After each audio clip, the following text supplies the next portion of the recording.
L'accord de partenariat économique régional entre l'Afrique de l'Ouest et l'Union européenne donne un libre accès des produits des 15 pays de l'Afrique de l'Ouest, dont la Côte d'Ivoire et la Mauritanie, au marché intérieur européen.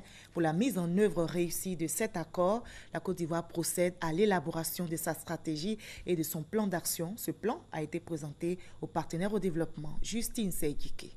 La Côte d'Ivoire, engagée pour la mise en œuvre réussie et profitable de l'accord de partenariat économique régional entre les 15 États de l'Afrique de l'Ouest plus la Mauritanie et l'Union européenne a, à travers sa commission nationale APE, arrêté 10 actions à mener.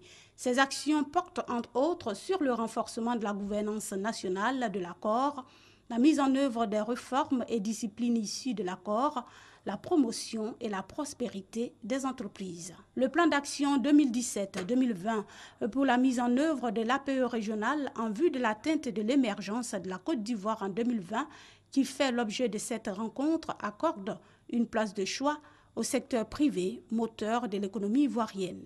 Et qui dit économie, dit dans le monde d'aujourd'hui secteur privé.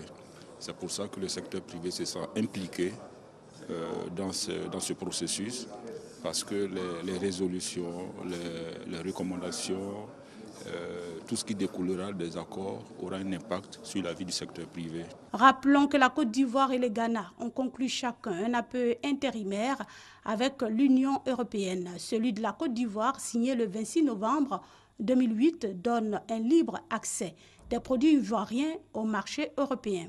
Seuls la Gambie et le Nigeria n'ont pas encore signé l'APE régional.